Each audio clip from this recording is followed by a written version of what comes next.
Well, they really like to play with fire. My friends, we're going to this. Chinese fighter jets fly too close, gonna say it again, too close to the US Navy ship. Then this happened. My friends, I really wonder what ended up happening, but before I go into that, let me ask you for one thing. If you can leave a like, thank you so much, is the best way to show support. Now, if you can subscribe, well, in that case, forget about it. You make my day. Have that in consideration. Link for the original video in my description, and let's play it. At 6:47 local time on April 23rd, 2025, the USS William P. Lawrence flips on her automatic identification system as she enters the Taiwan Strait. Oh, Taiwan. Well, friends, I have to be honest. I have a bad feeling about Taiwan. I actually believe if World War III happens, it will be because China and America eventually collide against each other. I don't even think Russia matters that much anymore. Turning this on here is like walking into a bad neighborhood with your wallet hanging out. You're just asking for trouble. Oh, the captain knows that 53 miles away at a Chinese airbase, a radar operator is already picking up the phone. Okay. The scramble horn at this Chinese airbase tears through the morning quiet where two J-16 pilots are halfway through their tea. It's Chinese Navy Day, and the Americans have just crashed the party. What? The pilots are... That's awesome. Wait, sorry, I should not say that's right. But it's Chinese Navy Day and Americans are playing around just because, man, you have to love America. Chinese Navy Day, and the Americans have just crashed the party. The pilots are sprinting before the alarm stop. G-suits already on, knowing their twin-engine fighters need precious minutes to warm up from the cold. By the time To be fair, this jet is really good, right? they reach the tarmac, ground crews have already pulled the safety pins from 4 PL-10 heat seekers and 2 PL-15 radar-guided missiles. Now, here's what is significant. Wait, are we in trouble? My friends, I thought this was a video about America owning China. Oh no. About this loadout. These are 2 air-to-air weapons, not anti-ship missiles. But that's exactly the point. The Chinese are about to demonstrate just how close they can get to an American warship. Close enough that if... Wait, they are trying to send a message to America? Normally this is the opposite. Is America sending a message to the other countries? Oh man. To demonstrate just how close they can get to an American warship. Close enough that if they were carrying YJ-83 anti-ship missiles instead, the Lawrence would already be toast. Inside the Lawrence's Combat Information Center, the spy radar paints the morning traffic. Some American jets here, a China Airlines flight. Did I understood that correct? Some American jets there. do we have the 35 there? If the F-35 is there, if the F-22 Raptor, right, is there, we are fine. Spy radar paints the morning traffic. Some American jets here, a China Airlines flight climbing out of Taipei there. The usual fishing boats scattered across the strait. The Aegis combat system ties it all together, creating a single integrated picture shared across every console. It's like having God's view of everything within 250 miles. In about 7 minutes, 2 new contacts will appear on those screens. You know what? Shoot them. Shoot them right. No, that's a bad idea, right? Never mind. Fast and heading directly for them. The geometry of this confrontation is inevitable. The Taiwan Strait narrows to just 130 kilometers at its tightest point, and the Lawrence is threading between territorial limits like she's walking a tightrope. The destroyer's radar can see the Chinese fighters from over 200 miles out. Oh boy. But the rules of engagement are crystal clear. Weapons free only in self-defense. By 6:52 a.m., both J-16s are airborne and climbing through 10,000 feet. Each fighter's weapons systems officer runs through abbreviated checklists while the 35,000-pound fighter accelerates. Hydraulics green, navigation aligned, weapons hot. The Type 1475 ASA radar boots up in seconds. Its 1,760 transmit-receive modules working in perfect synchronization. Here's what makes this radar so dangerous. Unlike older systems that broadcast in all directions like a lighthouse, the Type 1475 can focus its energy like a laser beam. It can What? My friends, are we in trouble, actually? the American destroyer while staying nearly invisible in You other. know what? This is new to me. Normal is always America owning other countries. Oh boy, I think we are going to make a comeback here. Stay with me. A laser beam. It can paint the American destroyer while staying nearly invisible in other directions. American pilots call it the Ghost. You might not know it's looking at you until missiles are already inbound. Wow. And in exactly 23 seconds, the Lawrence's warfare suite is about to detect something that changes everything. On board the Lawrence, her SLQ-32 electronic warfare suite catalogs every electromagnetic emission within hundreds of miles. Fishing boat radars, civilian air traffic control, cell phone towers, and now something new. 2 airborne radars operating in the X-band with a pulse repetition frequency that screams military fighter. The system captures each emission, building digital fingerprints while a sailor enables every recording system on board. At 7:11 a.m., everything changes. The lead J-16 pilot rolls inverted at 20,000 feet, pulling his nose down at empty ocean where his radar shows an American destroyer should be. Through his helmet-mounted display, the ship glows like a Christmas tree in the electromagnetic spectrum. He rolls upright and pushes his nose down harder, trading altitude for speed. At 500 feet above the waves, he levels off and begins his attack run. What happens next is a masterclass in calculated aggression. The lead J-16 combat computer is running continuous intercept calculations, updating every tenth of a second. If this were actual combat, his PL-15s would engage from 120 miles away, well beyond most of the Lawrence's defensive systems. But today's game requires something far more dangerous, getting close enough to prove you could have taken the shot. The physics of this maneuver are brutal. At 500 feet altitude, the J-16 is flying through the densest air possible while maintaining 450 knots. The twin Saturn engines are gulping 400 pounds of fuel per minute at this setting. One wrong move, one moment of inattention, and he becomes a $70 million lawn dart. His targeting pod, a WMD-7 electro-optical system, locks onto the destroyer's superstructure. The image stabilization is so precise, he can read individual hull numbers despite flying through his own jet wash. The pod feeds data directly to his helmet display. Distance, closure rate, time to minimum separation. Everything calculated to demonstrate maximum threat with minimum international incident. Damn, they are really trying to mess with America. Meanwhile, the Lawrence's defense systems are having an electronic seizure. The spy radar tracks an incoming fighter while simultaneously calculating firing positions for the RIM-162 ESSM missiles in her vertical launch cells. The ship's combat system knows exactly which cell doors to open, which missiles to warm up, which trajectory to guarantee a hit, but the weapons remain cold. The Chinese pilot knows American doctrine by heart. He studied every public document on Aegis capabilities, memorized the engagement zones of every defense system. He knows that at 3 miles, he's inside the minimum range for SM-2 missiles, but perfect for ESSM. At 1 mile, he's inside even that envelope, leaving only the Sea Whiz as a viable defensive option. It's a game of That's good enough. chicken, being played at Mach 0.7. His wingman maintains a perfect mirror formation 5 miles east, creating what fighter pilots call a bracket. If the destroyer's fire control radar locks onto one fighter, the other has a clear attack angle. It's a tactic perfected during the Cold War, now being demonstrated in real time. The message is clear. We've thought through every scenario, calculated every angle, and you're only alive because we chose not to pull the trigger today. His wingman offsets 5 miles to the east, creating a pincher that forces the destroyer to divide her attention.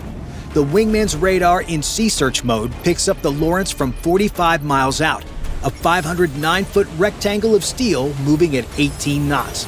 His weapons It's kinda big. computer automatically calculates engagement parameters. But today, those calculations are academic. They're not here to shoot. They're here to prove they could. If these J-16s were carrying YJ-83 anti-ship missiles, they'd need to close to within 20 to 30 miles for an optimal launch before the missile drops down to sea skimming just off the water. At that range, the crew would have just about 10 seconds to react once the missile popped up in its That's enough. terminal phase to engage the SM-2s or For America, that's ESSMs, enough. but that's not today's game. Okay.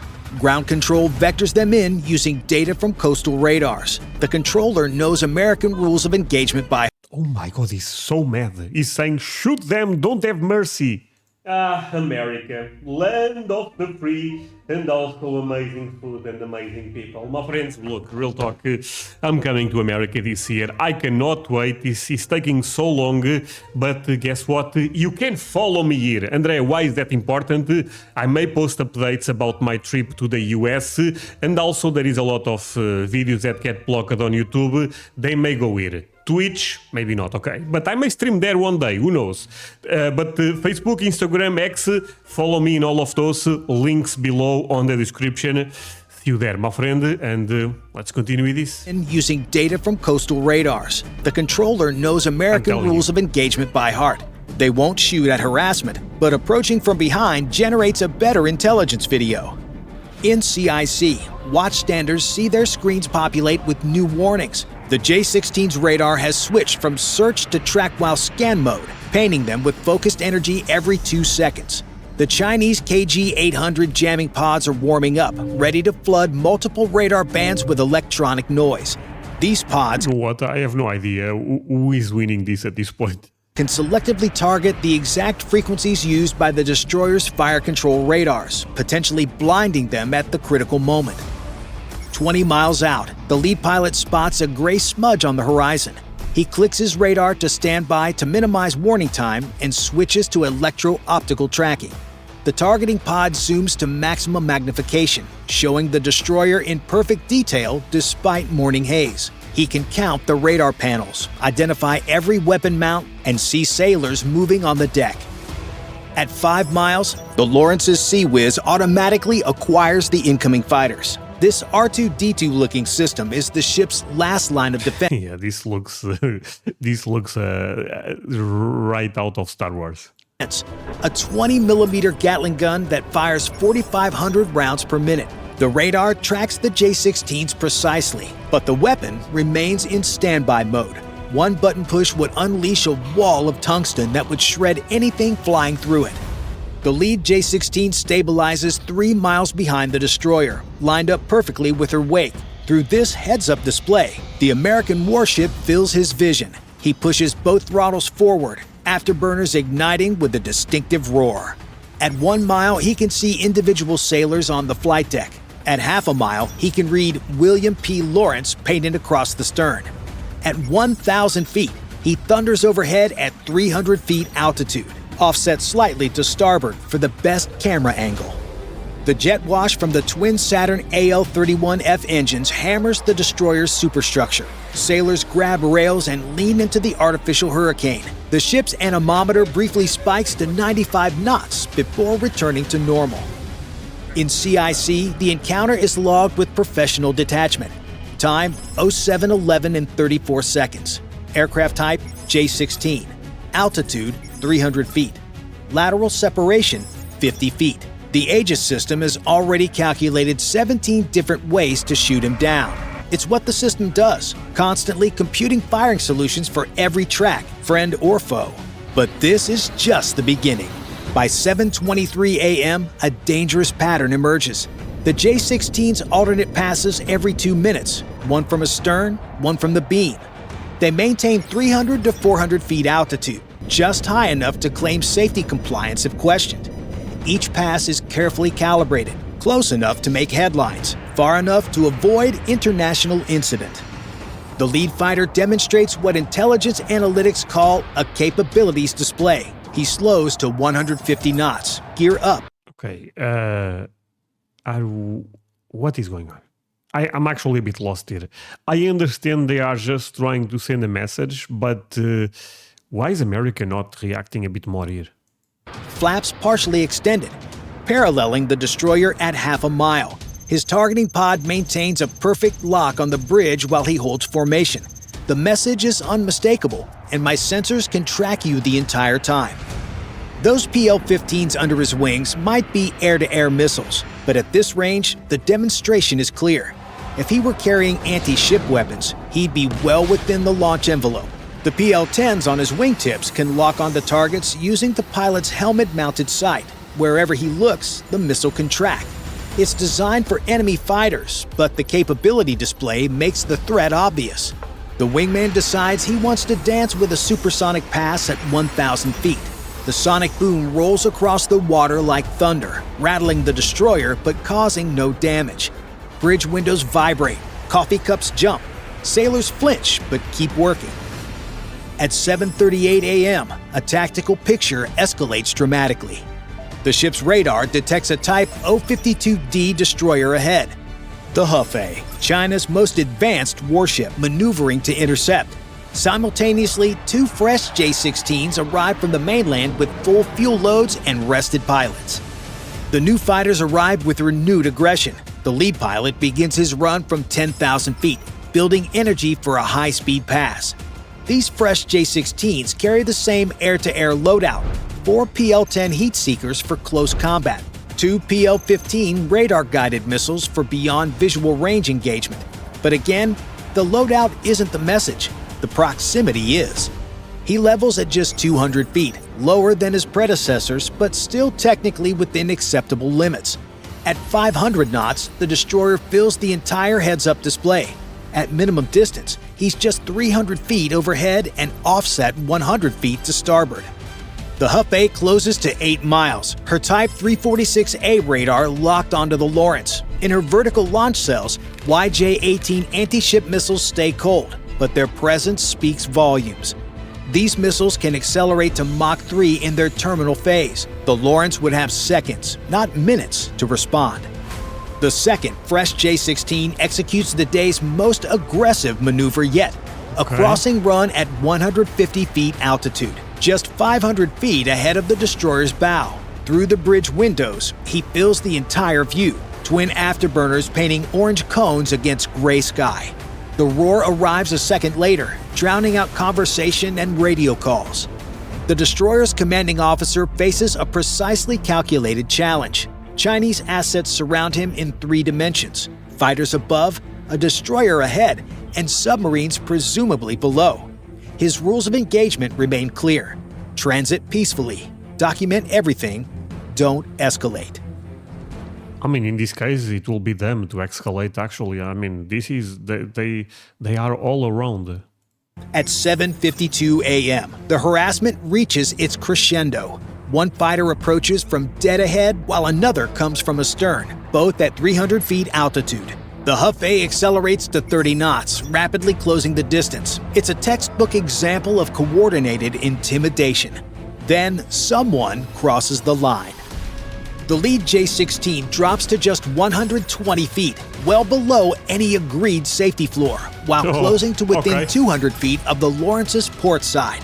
Simultaneously, the trailing fighter executes a high-speed pass just 400 feet above the starboard beam. The destroyer finds herself in a carefully orchestrated vice, with Chinese aircraft violating safety limits from multiple directions. The Lawrence's Sea Whiz mounts respond instantly. Both systems lock on and begin tracking the jets. The Vulcan cannons spin up to pre-fire rotation speed. The only thing separating this routine harassment from the first shots of a major war is one press of a button. In combat, the tension is palpable. The tactical action officer's hand hovers over the fire inhibit switch. On the screens, 2 massive radar returns converge on their position with every sweep. For 5 eternal seconds, the future of the Indo-Pacific hangs in the balance. The Chinese pilots hold their aggressive positions, afterburners blazing, radars locked. The American destroyer's defensive systems strain against their electronic leashes, begging to be released. Then, as quickly as it peaked, the confrontation breaks. Both J-16s decide the U.S. won this game of chicken and climb away at steep angles. The Sea Whiz mounts stop tracking when they get out of range. Hearts start beating again as the Chinese fighters climb away, low on fuel. The Hefei alters course to parallel rather than intercept. The Lawrence continues south at 18 knots, her crew processing how close they just came to a shooting war. Don't forget to check out War Thunder. Play for free on... Okay, my friends. Well, this was intense, but it was not what I expected, to be honest with you. Thank you so much for watching this with me. Really means a lot. See you guys in the next one. Bye, my friends.